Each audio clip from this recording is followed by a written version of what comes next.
Researchers around the world have been working at record speed to develop vaccines to stem the tide of COVID-19. Less than a year after the start of the pandemic, that goal is now a reality. The COVID-19 vaccines are the first to be produced using the mRNA platform. Today, we are looking at vaccine components and safety. I am Olasumbo Modupe and the program is Sound Health. We will take a break now for COVID-19 updates.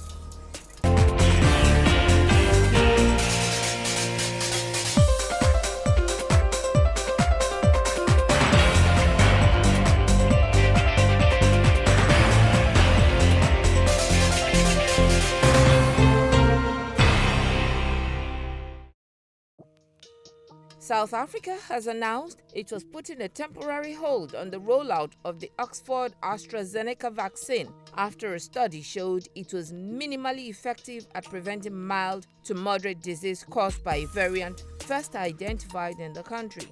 The Oxford AstraZeneca vaccine is one of several that has been shown to be effective in preventing severe COVID-19, hospitalization, and death. However, the emergence of new variants of the virus has raised questions about the potential impact of those variants on vaccines. Director General of the World Health Organization, Tedros Ghebreyesus, says given the limited sample size of the trial and the younger, healthier profile of the participants, it is important to determine whether or not the vaccine remains effective in preventing more severe illness. He added that it seems increasingly clear that manufacturers will have to adjust to the evolution of the COVID-19 virus, taking into account the latest variants for future shots, including boosters. The Presidential Task Force on COVID-19 says the National Primary Healthcare Development Agency is the only official body responsible for carrying out COVID-19 vaccination in the country. It explained that there was no special arrangement put in place for private sector participation in the inoculation plan. The National Primary Healthcare Development Agency is training over 1,500 local government area health educators and National Orientation Agency, community orientation mobilization officers to conduct community polling, track rumors, and provide accurate information on COVID-19 vaccines to community members in Nigeria. The agency says the initiative will reduce mistrust about the vaccines, enlighten community pharmacists about vaccines introduction plan and deployment. The Director General of Nigeria Center for Disease Control, Chike Ihekwezu, says there are 6 more samples with B117 detected and none yet with B1351 variant, dominant strain from South Africa currently in Nigeria. Till date, about 140,000 cases has been confirmed, 114,000 cases discharged, and 1,673 deaths have been recorded in 36 states and the Federal Capital Territory. Globally, there have been over 105.8 million confirmed cases of COVID-19, including above 2.3 million deaths reported to WHO.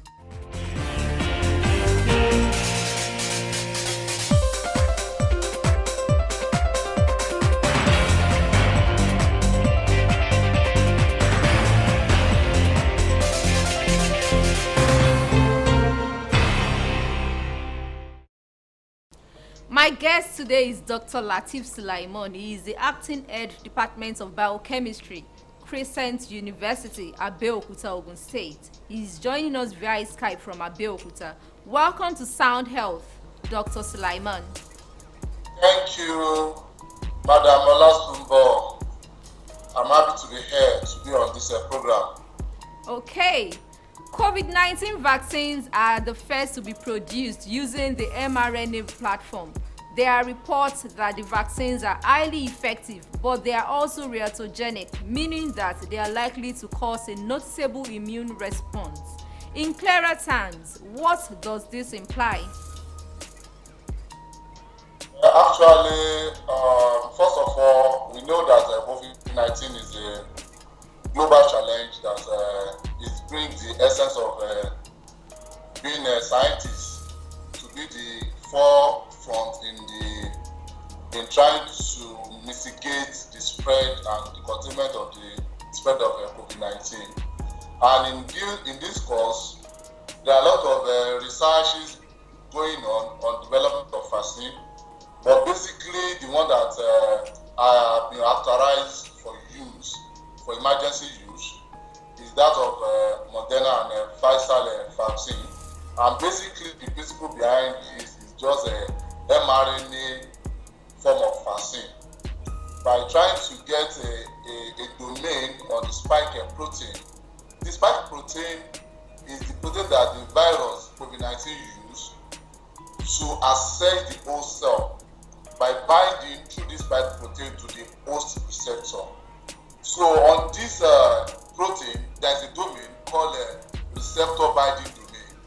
So it is the RNA instruction for this domain that is being developed by these two manufacturing companies.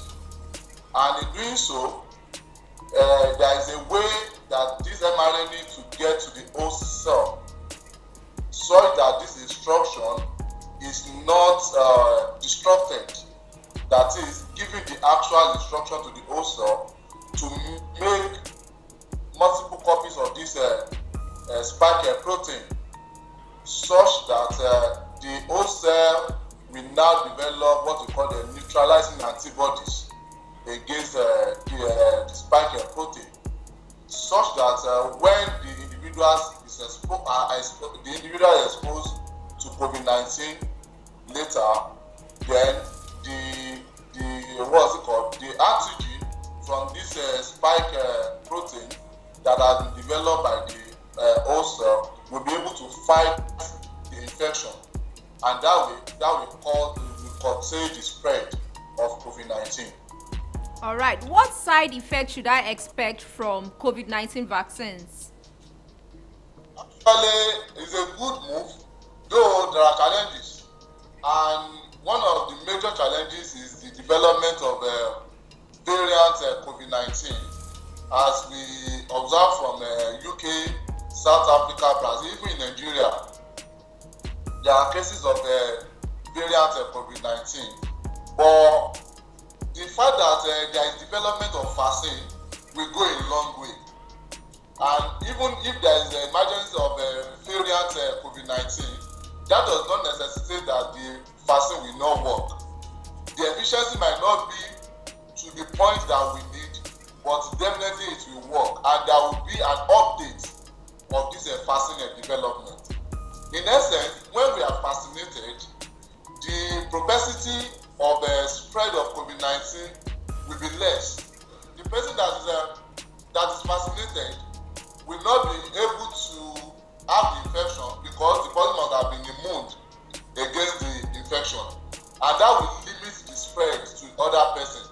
And when they get to a certain percentage, let's say 60 to 80% of the population, once they are vaccinated, then there will be what we call the herd immunity or population immunity, meaning that living in an environment with high proportion of immunity, and that will make people that are vulnerable to the infection of COVID-19 to be less affected by this COVID-19, because the community that they are living in, they are already immune. So that will bring down the spread of COVID-19 on the long run. Okay, what are the side effects that should be expected from vaccination, and how long will these side effects last? Well, the basic principle behind the vaccine development is to prime the immune system. That is development of natural antibodies. The antibodies, they are like form of soldiers in our body system to fight any foreign bodies. And once these antibodies are produced, we know that there will be antigen-antibody relationship between the antibodies that are developed from this vaccine against the virus. And in essence, development of antibodies will come up with its own side effects. What do I mean? The response of inflammation, because one of the ways that the body fights foreign body is to produce cytokines, inflammatory proteins that will fight foreign bodies, and these they have their own side effects, and they can bring about what they call the allergic reactions. And in some individuals, because not only the antigen, the active ingredient that is in vaccine, there are other components. For instance, the fat that is used to encapsulate the mRNA, because the mRNA is very fragile and is prone to damage, so they need to package it so that the instruction will not be disrupted until it gets to the O cell, where it will now give the instruction for the cell to synthesize spike proteins. Now, some of these components that they are used to package the mRNA, they are chemicals, they are fats, and some individuals, they might be allergic to these components, and the allergic reaction could be resulted to so many unwanted results that is called a side effect. And these have been reported in some cases of this COVID-19 vaccination in some countries, whereby people are vaccinated, and after a while we had the issue of deaths, being paralyzed, and sort of. So there is side effect, but in this case, the side effect is 1 in 100 to 1,000 cases. Okay. So it's very minimal. It's in those individuals with allergic reaction towards the components of this vaccine. Since COVID-19 vaccines come in 2 doses, will I experience the same side effects after each dose? Actually, what we need from the vaccination is to prepare our body system, like I said earlier, against the viral infection, COVID-19 infection. And in essence, because the vaccine is trying to prepare and train the memory B cells to produce these neutralizing antibodies. And it takes time. It's not something that once you are vaccinated, you believe that you develop what will build the resistance towards the infection. It is a process, it's not an event.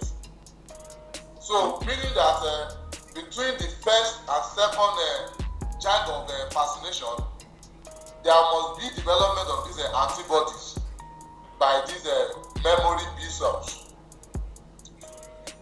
It takes time for the antibodies to be developed. All right, Dr. Sulaiman, do these side effects differ from one manufacturer's vaccine to another? Definitely, because the components are not the same. For instance, the active components in the 2 companies, the Pfizer and the Moderna, is mRNA. But the way the mRNA is synthesized is quite different, and the principle behind the 2 mRNA. For that of Pfizer, they use prefusion mRNA or spike protein, while Moderna used a modified mRNA such that there are some nucleosides. Instead of having a nucleotide in the sequence of the mRNA, there are nucleosides at some point in their own mRNA, and this is basically the difference between the 2 mRNA. Apart from that, the fat component is quite different from one manufacturing company to another, and because of this chemical component, it's possible that the response towards the 2 vaccines will be different. Can the side effects effects be more pronounced in people who are at higher risk of severe COVID-19 disease, people who are older and have comorbidities? What really happens with the older people is that, like I always tell people, we are like our body is like a machine. What do I mean? When you buy a generating set, the time you buy the generating set, you see that the efficiency is 100%. But wear and tear will bring down the efficiency. The same thing with our body system. As we are growing old, some of these active metabolism in our body will start coming down. And the same thing is applicable to our immune system. As we are growing, we come down. And in those individuals, what happened with the COVID-19 infection, particularly in the lungs, is that it infects macrophages. Macrophages are those cells in the lungs that fight foreign bodies.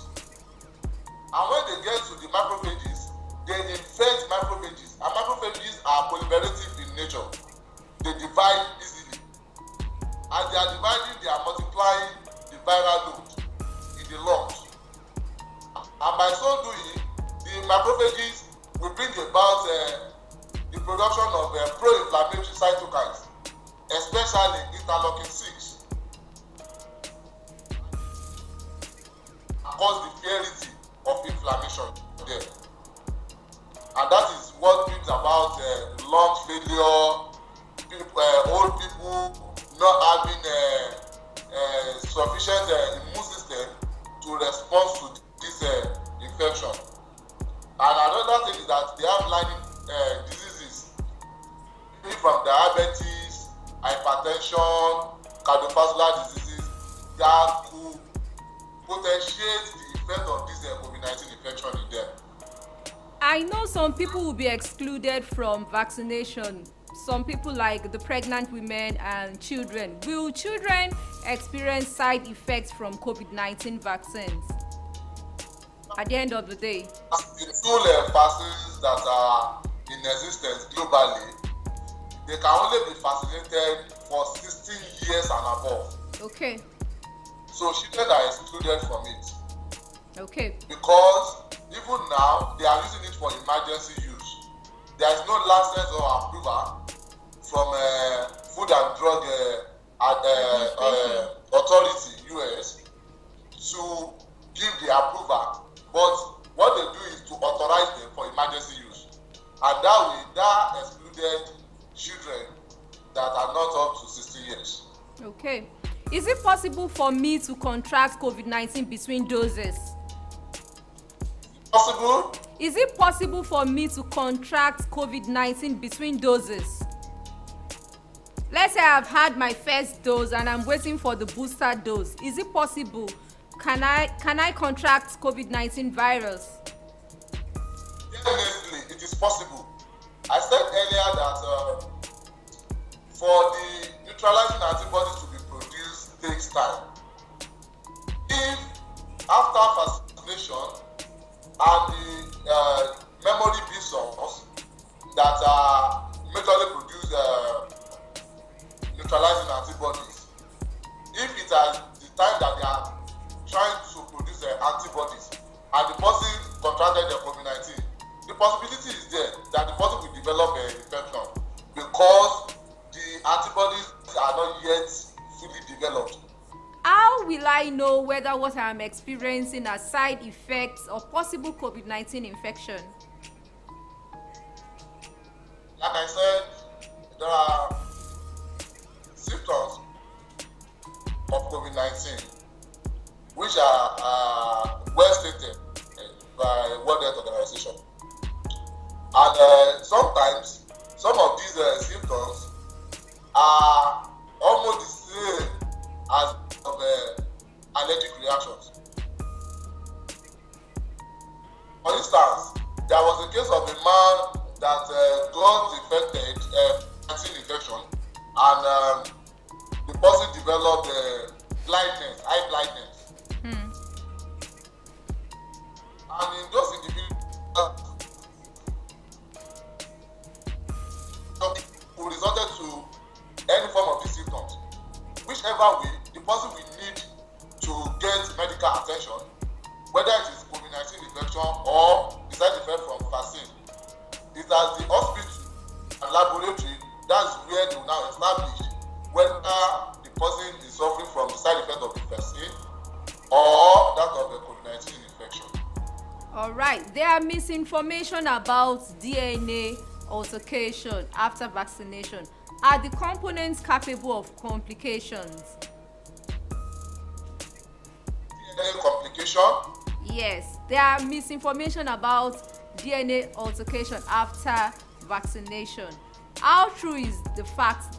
How true is that? And are the components capable of complications? Actually, the essence of the RNA vaccine is to produce the spike protein, like I said earlier. And in this way, the mRNA carries an information that the host cell will use to produce the protein. So meaning that the virus itself is using the machinery of the host cell to propagate itself. And COVID-19 is a RNA virus.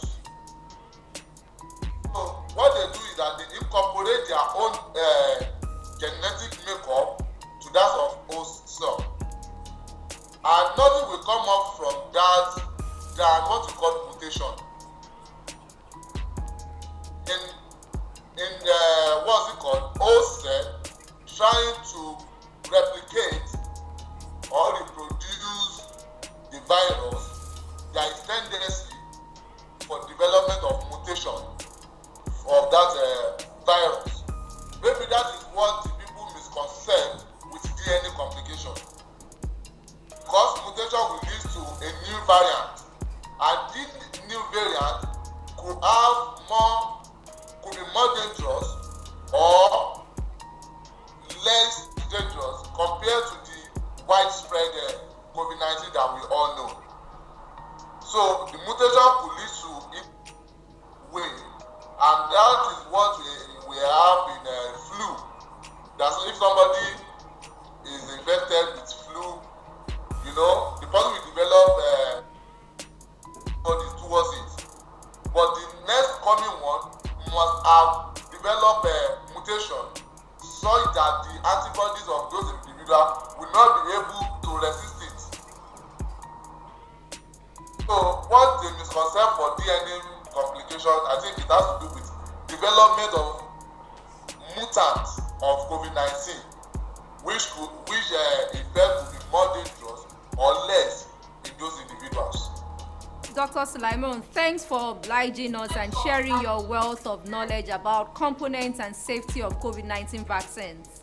We appreciate you. Thank you very much, ma'am.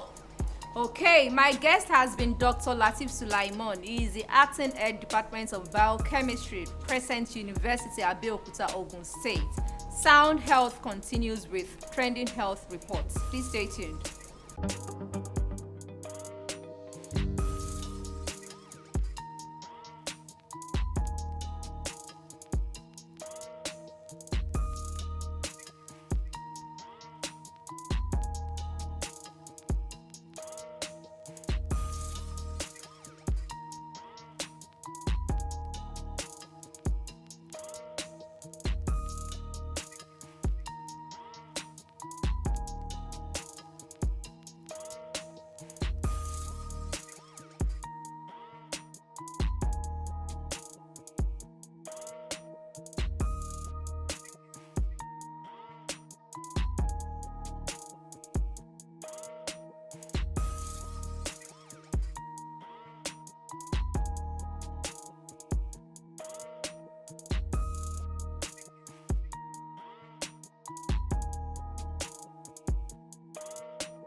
This is all we have time for today on Sound Health. The conversation on COVID-19 virus continues. Please stay safe at all times. For comments and inquiries, please send SMS to 0035826603 or follow us on social media at LTV Social, #SoundHealth. A sound health is a sound mind. Make healthy living your choice.